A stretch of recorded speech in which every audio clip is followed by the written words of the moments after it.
저희들은 지난주에 수요일 날 그리스도의 신분에 관해서 좀 생각을 해봤습니다.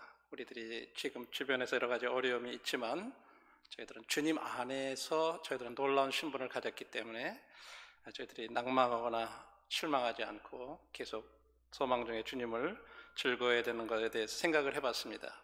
오늘은 이어서 베드로전서 1장 13절로부터 25절의 말씀을 통해서 저희들의 그리스도의 신분의 관점에서 비추어본 저희들의 일상 생활에 대해서 좀 생각을 해보겠습니다. 베드로전서 1장 13절로부터 먼저 16절까지만 봉독해 드리겠습니다.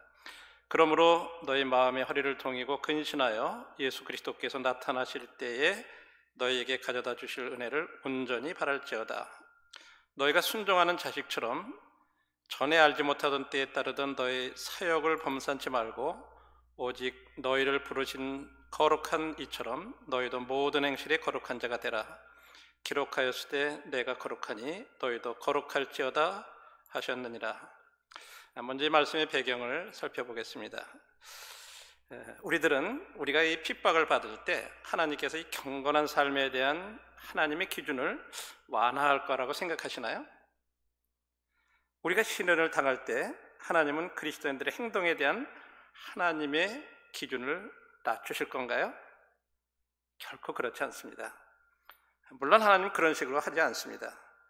이 땅에서도 이 훌륭한 아버지들은 그의 자녀들에 대한 그의 기준을 그렇게 쉽게 변경하지 않을 것이라고 하는 것이 우리가 기대하는 것처럼 우리의 하늘 아버지도 우리에 대한 그의 도덕적인 요구를 변경하시지 않습니다. 이 편지에서 이 베드로가 언급한 초대 그리스도인들은 핍박과 시련을 당하고 있는 중이었습니다. 그럼에도 하나님은 그들이 순종하는 삶과 거룩한 삶을 살아갈 것을 기대하셨습니다. 그것은 오늘날도 동일합니다. 하나님은 우리가 시련이나 난간을 부딪힐 때 우리에 대한 하나님의 도덕적인 의무나 도덕적인 기준을 낮추시지 않으십니다. 하나님은 우리의 상황에 관계없이 우리가 하나님의 가족 안에서 순종하는 자녀들이 되기를 기대하십니다. 하나님은 우리가 어려운 환경에서도 그리스도 안에 우리의 신분과 우리가 받은 이 그 큰 구원의 근거에서 거룩한 삶을 살기를 기대하십니다. 13절에 그러므로라는 말을 우리가 주목해 볼 필요가 있습니다.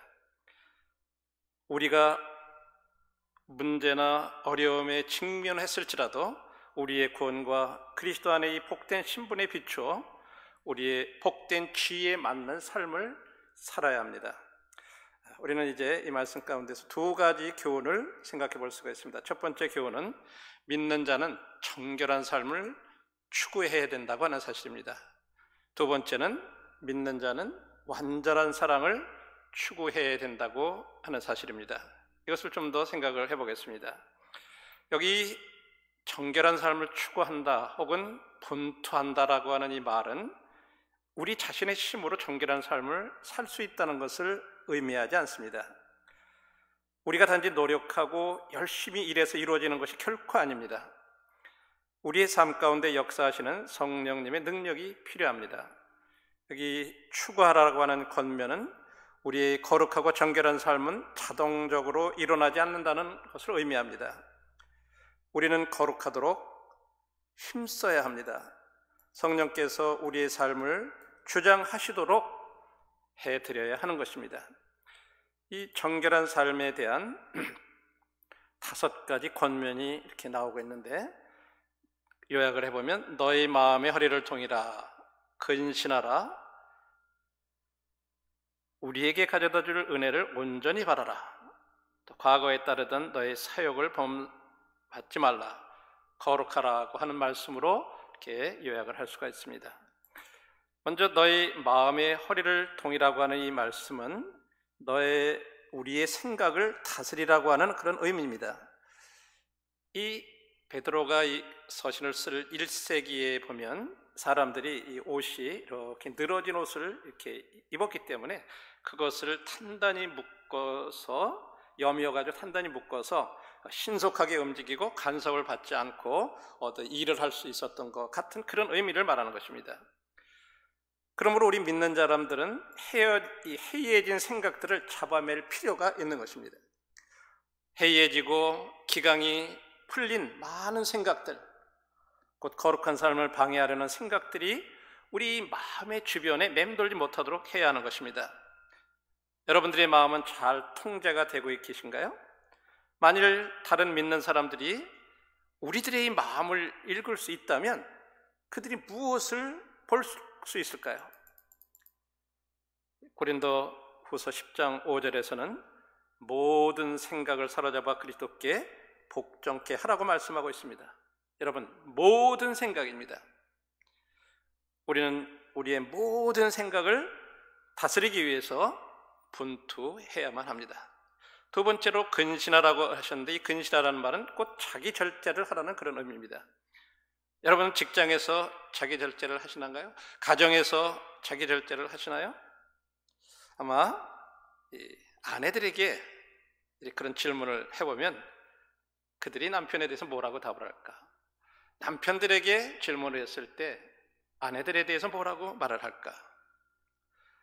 이 말씀은 결혼한 사람들뿐만 아니라 우리 10대들에게도 하시는 말씀입니다. 여러분들은 진짜 잘 절제하고 계신가요?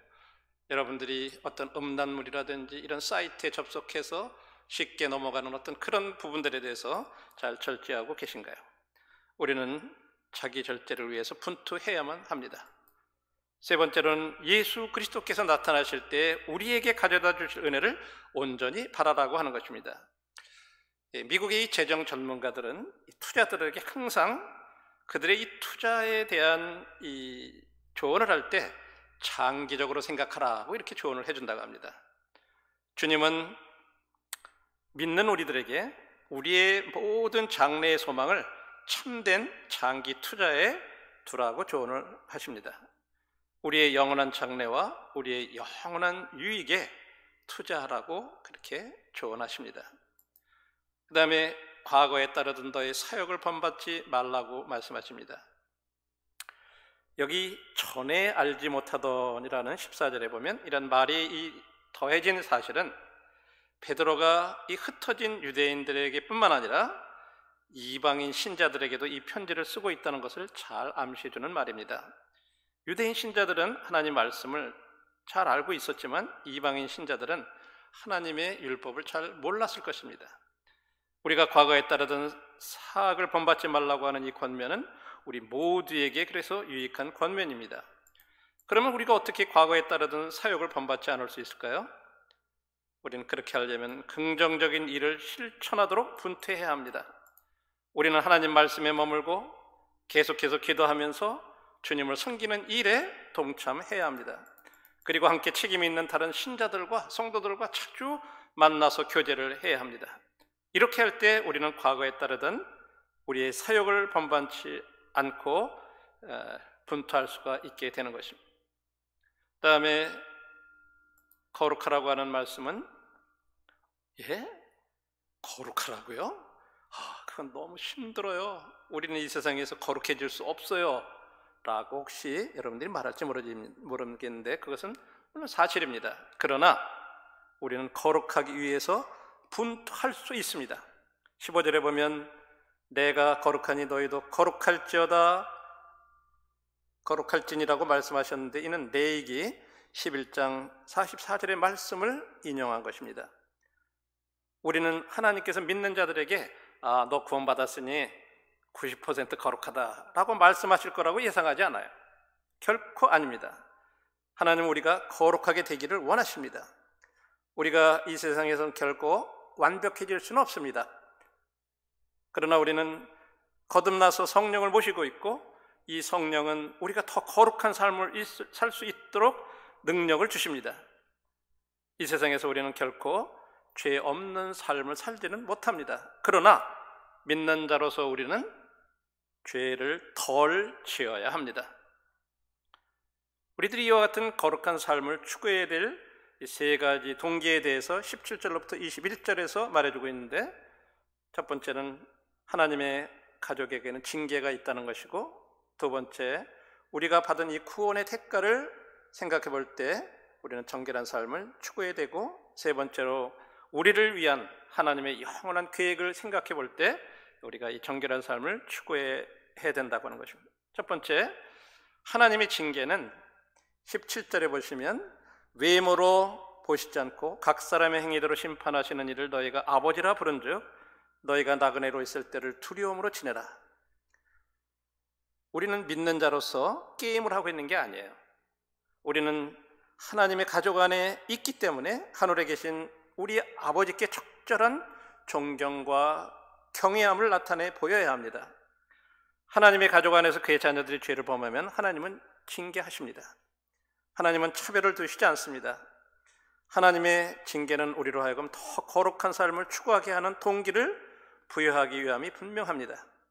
그리고 우리는 모두 다 그리스도 심판대 앞에 서서 우리가 어떤 삶을 살았는지 대답을 해야 될 거예요. 이것을 아는 지식이 우리로 하여금 더 거룩한 삶을 살게 하는 동기를 부여하는 것이 되어야 할 것입니다.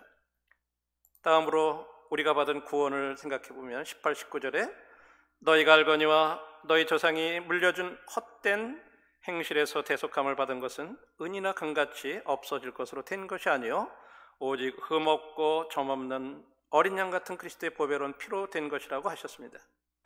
우리 구원을 위해 얼마만한 대가가 지불되었나요? 우리는 아무 값도 지불하지 않았습니다.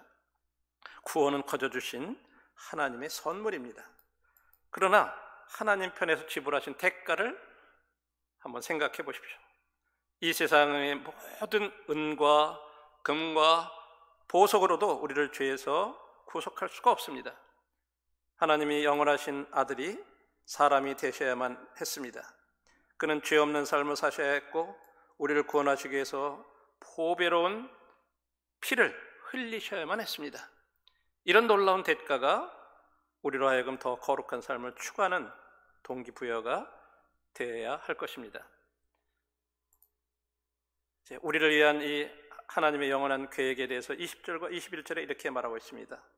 그는 창세전부터 미리 알신 바 된 이나 이 말세에 너희를 위하여 나타나신 바 되었으니 너희는 그를 위하여 그를 죽은 자 가운데서 살리시고 영광을 주신 하나님을 그리스도로 말미암아 믿는 자니 너의 믿음과 소망이 하나님께 있게 하셨느니라. 이 그리스도의 오심에 대한 모든 것이 다 미리 계획된 것입니다. 그분이 몸을 입고 이 세상에 오신 것이라든지 십자가에서 죽으심이라든지 3일 만에 다시 부활하신 것이라든지 다시 승천하시고 이제 영화롭게 되신 이런 모든 것들은 미리 계획된 것입니다. 그러나 20절 끝에 너희는 이라는 이 말은 이 모든 것이 우리를 위한 계획이었다고 하는 말입니다. 우리는 창세전에 하나님의 계획 안에 있었습니다. 이것이 놀랍지 않습니까? 이러한 사실이 분명히 우리로 하여금 더 거룩한 삶을 추구하려는 동기를 부여하는 것이 되어야 할 것입니다. 믿는 사람들은 거룩한 삶을 추구해야만 합니다. 두 번째 교훈은 우리 믿는 사람들은 완전한 사랑을 추구해야 된다고 하는 것입니다. 22절부터 25절의 말씀에 그런 말씀이 잘 나와 있습니다. 특별히 너희가 진리를 순종함으로 너희 영혼을 깨끗하게 하여 거짓이 없이 형제를 사랑하기에 이르렀으니 마음으로 뜨겁게 피차 사랑하라고 하셨습니다.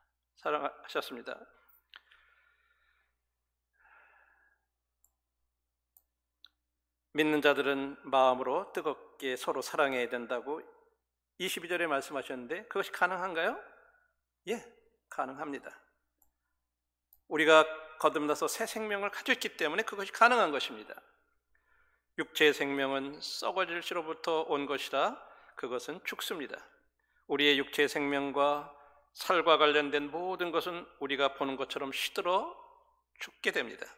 그러나 우리가 그리스도 안에서 가지고 있는 이 새롭고 영원한 영적인 생명은 썩지 않는 씨인 하나님의 말씀을 통해서 온 것으로 영원히 살게 될 것입니다. 성령은 지금 우리가 그리스도 안에서 가지고 있는 신성한 성품의 능력을 주십니다. 그러므로 우리를 강건케 하는 성령의 능력에 의해서 우리는 서로 정결한 마음으로 뜨겁게 사랑할 수가 있는 것입니다. 우리는 우리에게 잘못된 형제나 자매들조차도 사랑할 수 있게 될 것입니다. 우리는 우리를 비난하고 우리에 관해 참 못된 말을 한 사람들조차도 사랑할 힘을 받을 수 있습니다. 믿는 자는 완전한 사랑을 추구해야 합니다. 이제 실제적으로 이것을 우리의 삶 가운데 어떻게 적용해야 될까요? 우리들은 결코 죄를 짓지 말아야 한다는 것을 기억해야 합니다. 요한일서 1장에서는 우리는 이 세상에서 완전한 상태에 도달할 수 없다는 사실을 분명히 말하고 있습니다. 사실 사도 요한은 우리가 죄 없다 하면 거짓말쟁이라고 말하고 있습니다. 요한일서 1장 8절 10절에 그렇게 말하고 있습니다. 그러나 동시에 우리는 죄를 짓도록 강요를 받았다고 결코 말할 수 없는 것입니다. 우리는 여전히 육신 곧 죄의 성품이 있기 때문에 죄를 짓습니다.